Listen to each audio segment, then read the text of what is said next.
5वें अध्याय का आज का श्लोक है तीसरा। ज्ञेयसा नित्य सन्यासी यो न दृष्टिना काच्यति नेद्वन्द्वो ये महाभाव सुखं बन्धात् प्रमुच्यते। महाभाव माने ये महाभाव, यह माने जो मनुष्य न माने ना दृष्टि माने किसी से द्वेष करता है और न माने किसी की कांक्षति माने आकांक्षा करता है, सा माने वह नित्य सन्यासी सदा सन्यासी। यह माने समझने योग्य है, ये माने क्योंकि निर्द्वंद्व माने द्वंद्वों से रहित, सुखम माने सुखपूर्वक, बंधात माने संसार बंधन से, प्रमुच्यते माने मुक्त हो जाता। हे महाभाव, अब भगवान कृष्ण कर्म योग को श्रेष्ठ बताने का कारण बताते हैं।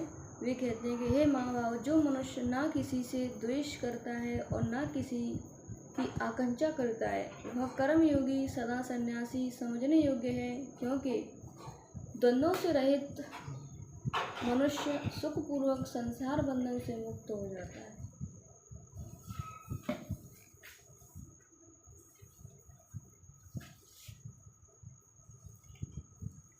महाभाव व्याख्या है। महाभाव संबंध के दो अर्थ होते हैं। एक तो जिसकी भुजाएं बड़ी और बलवान हो अर्थात जो शूरवीर हो, और दूसरा जिसके मित्र तथा भाई बड़े पुरुष हो। अर्जुन के मित्र थे प्राणी मात्र के सुहृद भगवान श्री कृष्ण, और भाई थे अयात शत्रु धर्मराज युधिष्ठिर। इसलिए यह संबोधन देकर भगवान अर्जुन से मानो यह कह रहे हैं कि कर्म योग के अनुसार सबकी सेवा करने का बल तुम्हारे में है, अतः तुम सुगमता से कर्म योग का पालन कर सकते हो। योग न दृष्टि माने कर्म योगी वह होता है जो किसी भी प्राणी, पदार्थ, परिस्थिति,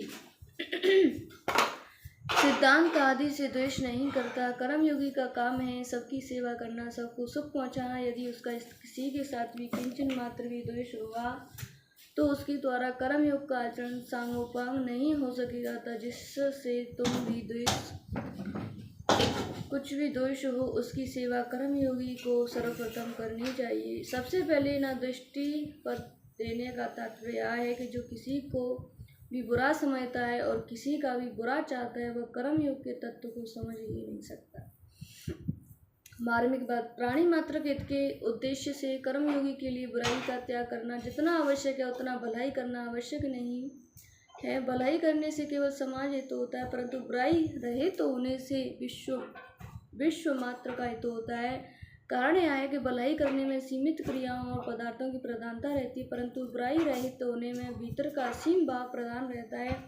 यदि भीतर से बुरा भाव दूर न हुआ हो और बाहर से भलाई करे तो उससे अभिमान पैदा होगा, जो आसुरी संपत्ति का मूल है। भलाई करने का अभिमान तभी पैदा होता है जब भीतर कुछ न कुछ बुराई हो।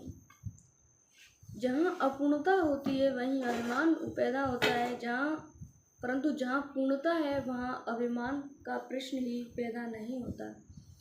गहराई से देखा जाए तो नाशवान वस्तुओं की सहायता के बिना भलाई नहीं की जा सकती। जिन वस्तुओं से हम भलाई करते हैं वे वस्तु हमारी ही नहीं प्रत्युत उन्हीं की हैं जिनकी हम भलाई करते हैं। फिर भी यदि भलाई का अभिमान होता है तो यह नाशवान का संग है। जब तक नाशवान का संग है तब तक योग की सिद्धि नहीं होती। मैंने भलाई की यह अभिमान बुराई से भी अधिक भयंकर है, क्योंकि यह भाव में पन में बैठ जाता है। कर्म और फल तो मिट जाते हैं, पर जब तक मैंपन रहता है तब तक मैंपन बैठा हुआ भलाई का अभिमान नहीं मिटता। दूसरी बात, बुराई को तो हम बुराई रूप में जानते ही हैं, पर भलाई को बुराई रूप से नहीं जानते। इसलिए भलाई के अभिमान का त्याग करना बहुत कठिन है।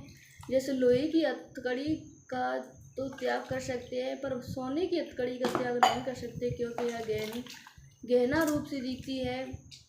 इसलिए बुराई रहित होकर ही भलाई करनी चाहिए। वास्तव में बुराई का त्याग होने पर विश्व मात्र की भलाई अपने आप होती है, करनी नहीं पड़ती। इसलिए बुराई रहित महापुरुष अगर हिमालय की एकांत गुफा में भी बैठा हो तो भी उसके द्वारा विश्व का बहुत हित होता है। ना कांक्षति माने कर्म योग में कामना का त्याग हुआ त्याग मुख्य है। कर्मयोगी किसी भी प्राणी, पदार्थ, परिस्थिति आदि की कामना नहीं करता। कामना, त्याग और प्रेत में परस्पर घनिष्ठ संबंध है। निष्काम होने के लिए दूसरे का हित करना आवश्यक है। दूसरे का हित करने से कामना के त्याग का बल आता है। कर्मयोग में कर्ता निष्काम होता है, कर्म नहीं, क्योंकि जड़ होने के कारण कर्म स्वयं निष्काम या सकाम नहीं हो सकते।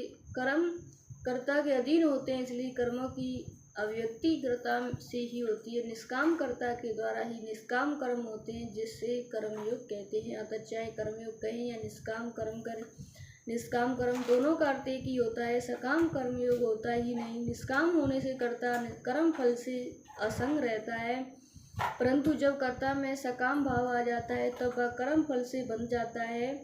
सकाम भाव तभी नष्ट होता है जब कर्ता कोई भी कर्म अपने लिए नहीं करता, प्रति संपूर्ण कर्म दूसरों के लिए के हित के लिए ही करता है। इसलिए कर्ता का भाव नित्य निरंतर निष्काम रहना चाहिए। कर्ता में जितना निष्काम भाव होगा उतना ही कर्म योग का सही आचरण होगा। कर्ता के सर्वथा निष्काम होने पर कर्म योग सिद्ध हो जाता है। गेह ना नित्य सन्यासी, अर्जुन ने युद्ध ना करके भिक्षा मांगकर जीवन निर्वाह करने की इच्छा प्रकट